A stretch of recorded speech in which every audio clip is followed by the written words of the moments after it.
Raj Kumar live లో సిద్ధంగా ఉన్నారు. రైట్, దీనికి సంబంధించి కూడా మొదటగా చూసుకున్నట్టయితే మహీంద్రా యూనివర్సిటీలో డ్రగ్స్ కలకలం రేపాయి. టెస్టులు చేయక 50 మంది విద్యార్థులకు డ్రగ్స్ పాజిటివ్ వచ్చింది. 1.5 కేజీల గంజాయి, 43 గ్రాముల ఓజీ వీడ్ స్వాధీనం చేసుకున్నారు. ఇక మల్నాడు రెస్టారెంట్ యాజమాని ఇచ్చినటువంటి సమాచారంతో మహీంద్రా యూనివర్సిటీలో పోలీసులు సోదాలు చేపట్టారు. శ్రీ మారుతి కొరియర్ ద్వారా ఢిల్లీ నుంచి డ్రగ్స్ సరఫరా జరిగినట్లుగా గుర్తించారు. విద్యార్థులకు డ్రగ్స్ సరఫరా చేసినటువంటి నలుగురిని కూడా పోలీసులు అరెస్టు చేశారు. ఇదే అంశానికి సంబంధించి ఎక్స్క్లూజివ్ ఫీల్డ్ రిపోర్ట్లో భాగంగా కుమార్ మనకు లైవ్ ద్వారా అందిస్తారు. కుమార్, చెప్పండి, అసలు ఈ డ్రగ్స్ గుట్టురట్టును ఎలా ఛేదించారు? ప్రస్తుతం అక్కడ పరిస్థితి ఎలా ఉంది? పోలీసులు ఏమంటున్నారు? Thank you Sai. ఏదైతే సూరారం మహేంద్ర యూనివర్సిటీలోని డ్రగ్స్ కలకలం రేపిందనే చెప్పొచ్చు. ముఖ్యంగా నార్కోటిక్స్ ఈగిల్ టీం ఏదైతే ఈ దాడులు అయితే నిర్వహిస్తున్నాయి. గతంలో మల్నాడు రెస్టారెంట్లో దాడులు జరిగిన సమయంలోని మల్నాడు రెస్టారెంట్ ఓనర్ సూర్యని అయితే అదుపులోకి తీసుకున్నారు. ఇప్పుడు సూర్యని విచారించిన తర్వాత అతనుకు సంబంధించి ఎవరెవరికి డ్రగ్స్ సరఫరా చేశాడో, అలాగే ఎంతమంది ఉన్నారనే దానిపై ఈగిల్ టీం పూర్తిగా ఫోకస్ అయితే పెట్టింది. ఈ నేపథ్యంలోనే ఇటు మల్నాడు రెస్టారెంట్ ఓనర్ సూర్య ఇచ్చిన ఇన్ఫర్మేషన్ ప్రకారం ఏదైతే ఈ కొన్ని పార్సిల్స్ ద్వారా ఇటు మహేంద్ర యూనివర్సిటీలోని స్టూడెంట్స్కి డ్రగ్స్ సరఫరా చేసినట్లు కూడా ఈగల్ టీం గుర్తించింది. ముఖ్యంగా ఏదైతే రాజేష్ ఎంటర్ప్రైజెస్ ద్వారా ఏదైతే ఈ పార్సిల్స్ అయితే పంపినట్లు కూడా ఇప్పటికే ఈగల్ టీం గుర్తించిన నేపథ్యంలోని ఈ పార్సిల్స్కి సంబంధించి డెలివరీ బాయ్స్ ఎవరైతే ఉన్నారో వీళ్ళని ఈగల్ టీం అయితే విచారించింది.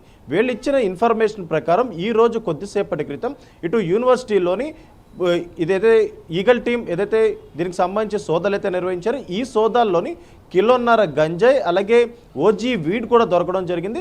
43 గ్రాముల ఓజీ వీడ్ కూడా ఇప్పటికే పోలీసులు అయితే స్వాధీనం చేసుకున్నారు.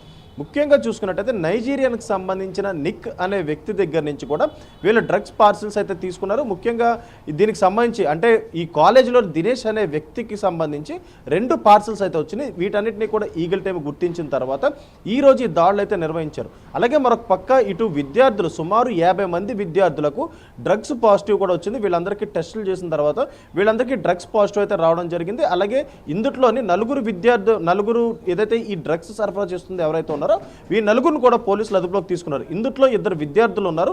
అలాగే ఇందులో దినేష్ అనే వ్యక్తి కూడా ఉన్నాడు. ఇతనికి ఏదైతే ఈ డ్రగ్స్ పార్సిల్స్ అయితే వచ్చినాయి, ఇతని పేరు మీద ఈ డ్రగ్స్ పార్సిల్స్ రావడంతో కూడా ఈగల్ టీం ఒక్కసారిగా అలర్ట్ అయ్యి ఈ యూనివర్సిటీలో అయితే సోదాలు అయితే నిర్వహించినాయి. ముఖ్యంగా సోదాలు చేసే సమయంలో కూడా 1.5 కిలోల గంజాయి కూడా దొరికింది. అలాగే మరొక పక్క ఓజీ వీడ్ 43 గ్రాముల ఓజీ వీడ్ కూడా దొరికింది. ముఖ్యంగా ఈ మల్నాడు రెస్టారెంట్ సూర్య ఇచ్చిన ఇన్ఫర్మేషన్ ప్రకారం అసలు ఈ డ్రగ్స్ అనేది ఎలా సరఫరా అయిన దానిపై పూర్తిగా ఆరా అయితే తీస్తున్నారు. ముఖ్యంగా నిక్ అనే నైజీరియానికి సంబంధించి ఈ డ్రగ్స్ అయితే వచ్చినట్లు తెలుస్తుంది. అలాగే మరొక పక్క ఇతనికి డబ్బులు భాస్కర్ అనే వ్యక్తి ఏటీఎం డిపాజిట్ మిషన్ ద్వారా ఇతనికి డబ్బులు పంపినట్లు కూడా గుర్తించారు. అసలు ఈ డ్రగ్స్కి సంబంధించి ఈగల్ టీం మొదటి నుంచి కూడా ఉక్కుపాదం మోపుతుంది. మొదటగా ఇటు మల్నాడులోని ఏదైతే చాలా పెద్ద డ్రగ్స్ సంబంధించిన వ్యక్తులను అదుపులోకి తీసుకున్నారు. అందులోనే మల్నాడు డ్రగ్స్కి సంబంధించి అంటే మల్నాడు రెస్టారెంట్ ఓనర్ సూర్యను కూడా అదుపులోకి అయితే తీసుకున్నారు. ఇతని ద్వారా విచారించి ఇతను ఎవరెవరికి ఈ డ్రగ్స్ సప్లై చేశాడు, ఇతని కాంటాక్ట్ లిస్ట్లో 600 మంది పైగా ఉన్నారు. వీళ్ళందరూ కూడా ఏదైతే డ్రగ్స్ సరఫరా చేసుకున్నారా, లేదంటే వీళ్ళ డ్రగ్స్ సేవించారా, లేదంటే వీళ్ళ పార్టీలు జరుపుకున్నారా అనే దానిపై ఈగల్ టీం పూర్తిగా ఆరా తీసిన తర్వాత ఇప్పుడు ఏదైతే తాజాగా ఈ యూనివర్సిటీలోని ఈ డ్రగ్స్ అయితే దొరికినాయి, వీళ్ళందరూ కూడా ఈ డ్రగ్స్ తెప్పించుకొని పబ్బుల్లో ఎంజాయ్ చేసినట్లు కూడా ఇప్పటికే అధికారులు కూడా గుర్తించారు. ప్రస్తుతం ఈగల్ టీం ఏదైతే ఈ ఇన్వెస్టిగేషన్ అయితే ఇంకా కొనసాగిస్తుంది. ఇప్పటికే 4 అయితే అదుపులోకి తీసుకున్నారు. ఇందులో 2 విద్యార్థులు కూడా ఉన్నారు. అసలు ఈ డ్రగ్స్ అనేది ముఖ్యంగా చూసుకున్నట్టయితే తెలంగాణ రాష్ట్ర వ్యాప్తంగా పక్క రాష్ట్రాల నుంచి అంటే ఇటు గోవా నుంచి కావచ్చు, బెంగళూరు నుంచి కావచ్చు, ఇటు నైజీరియన్స్ సహాయంతో ఈ డ్రగ్స్ అనేవి కూడా హైదరాబాద్కు తీసుకొస్తున్నారు. వాటి ద్వారా ఏదైతే ఇటు డ్రగ్స్ పెడ్లర్గా తయారయ్యి వీళ్ళందరూ కూడా డ్రగ్స్ విక్రయిస్తున్నారు. ముఖ్యంగా విద్యార్థులే ఇందులో భాగంగా వీళ్ళు కూడా డ్రగ్స్ ఏదైతే సప్లై చేసినట్లు కూడా ఇప్పటికే ఈగల్ టీం అధికారులు అయితే గుర్తించారు. ముఖ్యంగా పార్సిల్స్ ద్వారా అంటే ఈ పార్సిల్స్ అనేవి ఎవరు కనిపెట్టలేరంటూ కూడా ఈ పార్సిల్స్ ద్వారా ఈ డ్రగ్స్ సరఫరా చేశారు. దీనిని ఏదైతే మల్నాడు రెస్టారెంట్ ఓనర్ సూర్య దీనికి సంబంధించి ఇన్ఫర్మేషన్ ఇచ్చిన తర్వాత ఇటు ఈ డ్రగ్స్ పార్సిల్స్ చేసే డెలివరీ బాయ్స్ను కూడా విచారించారు. వీళ్ళు ఇచ్చిన ఇన్ఫర్మేషన్ ప్రకారం ప్రస్తుతం ఈ యూనివర్సిటీలో సోదాలు అయితే నిర్వహించారు. ముఖ్యంగా ఇక్కడ డ్రగ్స్ కూడా స్వాధీనం చేసుకున్నారు కాబట్టి ప్రస్తుతం ఇందులో 4 అయితే అరెస్ట్ చేయడం జరిగింది. సాయి రైట్ కుమార్, అయితే యాక్చువల్గా నిజంగా చెప్పాలంటే మహేంద్ర యూనివర్సిటీలో చూసుకున్నట్టయితే కొంచెం సెక్యూరిటీ కూడా చాలా పెద్దగానే ఉంటుంది. ఎందుకంటే గేట్ దగ్గర కానివ్వండి, క్షుణ్ణంగా పరిశీలించిన తర్వాత విద్యార్థులను కానివ్వండి, లేకపోతే సంబంధించినటువంటి ప్రొఫెసర్లను కూడా లోపలికి పంపించడం జరుగుతుంది.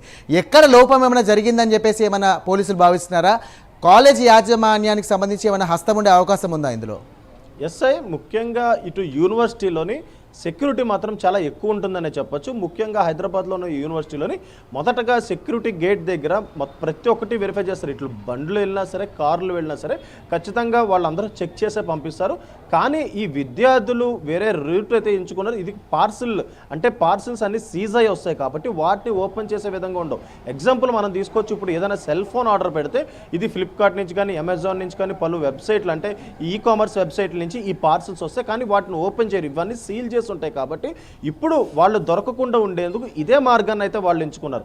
అలాగే మల్నాడు రెస్టారెంట్ సూర్య కూడా ఏదైతే ఇది పట్టుబడక ముందు అనేక మందికి ఇలాగే డ్రగ్స్ సరఫరా చేసినట్లు గుర్తించారు.